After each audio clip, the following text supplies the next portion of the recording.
Yan mga kachika, ito yung mga ginagamit kong lupa sa aking mga pananim. Itong Coco Fit. Yan, mura lang to, binili ko siya sa kapitbahay, 180 isang sako. And then bumili din ako nitong ipa ng palay. Yan yung ginagamit ko. Yan, ito na yung aking mga sunflower. Ayan, namulaklak na ako mga sunflower. O, lahat sila may ganito na. Yan, yan lahat sila. Yan, sabay-sabay. Ito, malaki yung dahon niya. Ang tingnan nyo ang laki at ang matangkad siya mga kachika. Yan o, ang lalaki ng aking mga sunflower. Sabay-sabay silang mamumukadkad. Ayan. May mga ganito na sila o, mga bulaklak. Yun. Yun. And then, yan siya. May mga tanim din kami mga malunggay. Kasi wala pang bakod yung bahay namin. Ginawan muna namin sila ng temporary na bakod. Yan, itong malunggay. Tapos lagyan namin ng steel matting sa gilid. Yan siya. Yung aking mga tawag nito, mga kamatis ko. Ayan, mataba sila.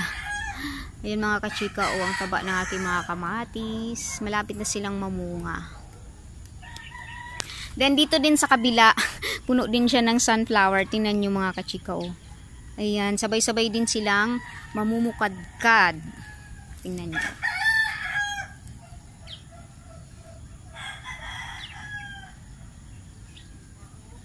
Yan. Yan o. Lahat sila may ganito na. Tingnan nyo. Sa next kong video, ipapakita ko sa inyong lahat ang pag namukadkad na itong mga bulaklak nila. Ang gandang tingnan, diba? Sa ilalim na aking mga sunflower, may mga tanim ako mga San Francisco. Yun o. Tsaka ito din o. San Francisco yan.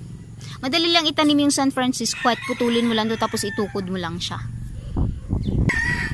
So ito siya, may namukadkad na akong sunflower, dalawa to.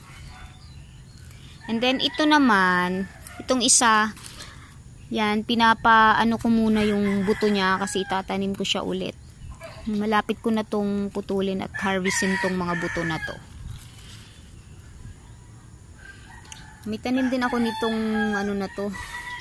Ang hirap kamo nitong buhayin. Pero buti na lang tumubo siya. Yan, sa aking harapan tinaniman ko lahat ng aloe vera. Yan, kasi ginagamit ko kasi itong aloe vera sa aking buhok at sa aking face.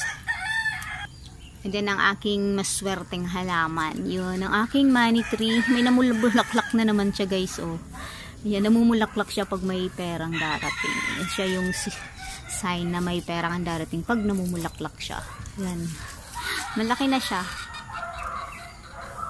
Malaki na. Tapos yun, may mga tanim din ako mga alugbati. Yan, mataba siya. Masarap yung green na alugbati. Yan, kita nyo oh. May mga mustasa din ako, patubo. Yan, patubo na yung mga mustasa ko. Ang ini-spray ko lang sa mustasa ko ay yung mga may sabon kasi may ano siya, may mga uod. Yan, may butas-butas yung dahon. May tanim din akong ilang pirasong mani. Ayan o, tingnan nyo. Ano na siya, may laman na siya. Ayun, laman niya o. Pero hindi pa ito pwedeng harvestin kasi mura pa yung kanyang laman. Yan, ito yung una kong tanim na mga kamatis. May mga bunga na siya. Nasira siya nung una kasi hindi ko siya nilagyan ng calcium. Ngayon may calcium na akong nilagay. Ayun, na unti-unti nang bumalik yung kulay ng kanyang dahon. And then may bunga na rin siya. Ngayon yung bunga niya. Malapit nang mahinog. Kunti lang yung bunga kasi yung unang bunga niya tinapon ko gawa ng may uod. Kaya binalot ko siya sa plastic. So, ito na yung aking tawag nito? Yan, sili. Yan, di ba dun dati kalbo to siya? Yan, nilagyan ko siya ng calcium. Ayan, gumanda na yung kanyang dahon at marami ng dahon. Yun siya, oh. Yan, may mga tanim kong mga bulaklak.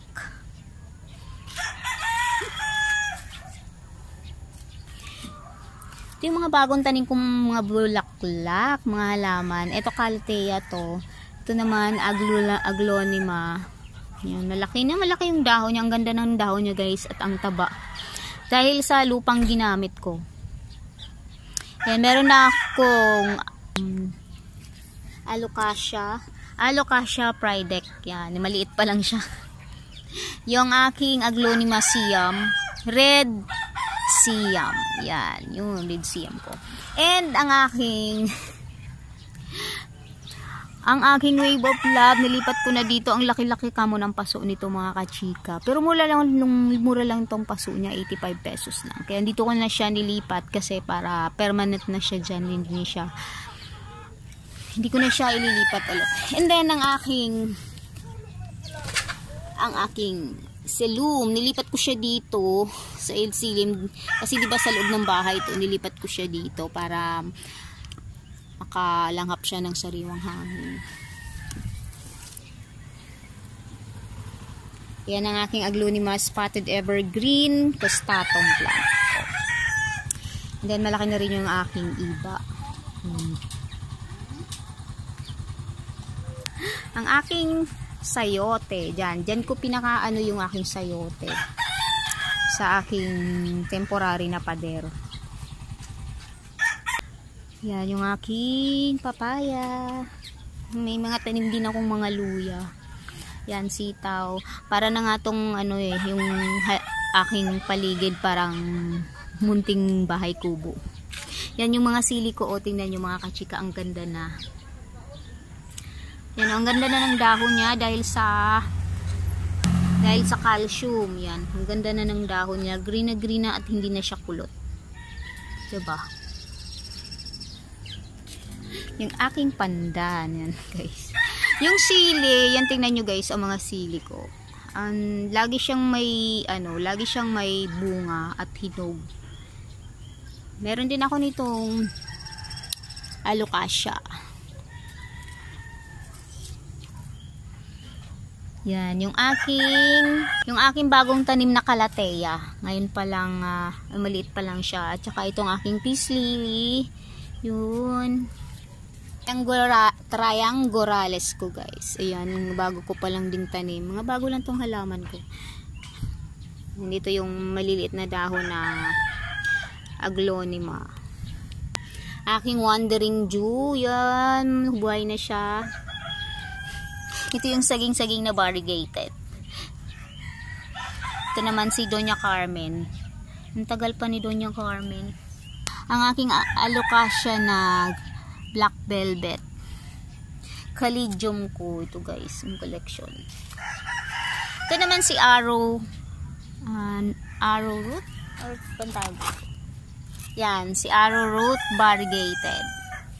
Yan, itong aking Callidium na red. Ang ganda nito guys. Binili ko lang din to sa kapitbahay ng 50. Ay, meron pa pala ako dito sa likod mga kachika. Ito yung aking Aglonema na mahaba ang dahon. Malaki na siya. Nilipat ko siya sa magandang paso na malaki.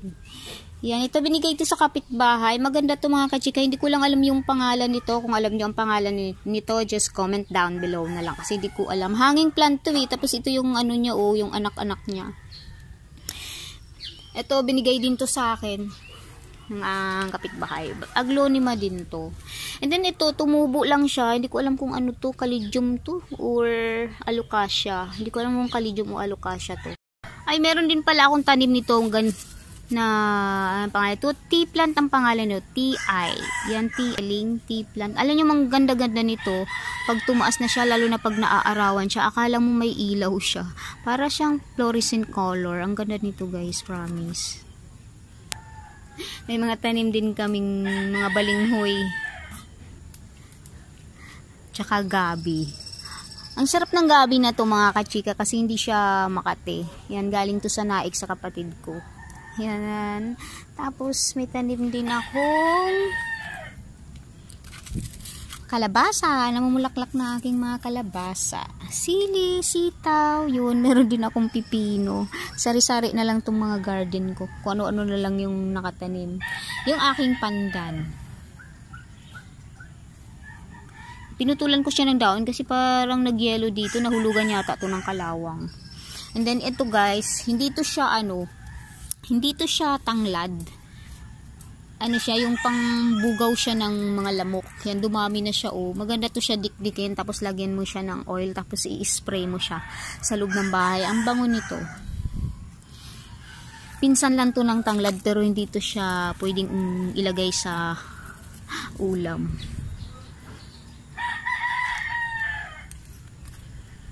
Aking pandan. Alam niyo mga kachika, ang pag-alaga ng pandan, gusto ng pandan yung lagi siyang basa.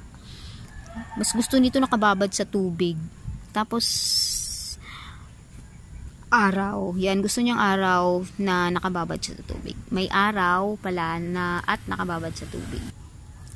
Yung aking patatas.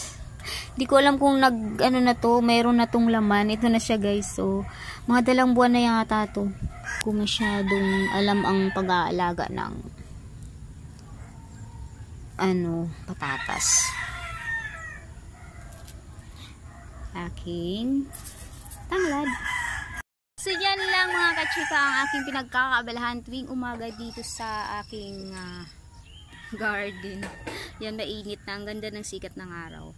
So yun lang mga kachika. Thanks for watching. Bye!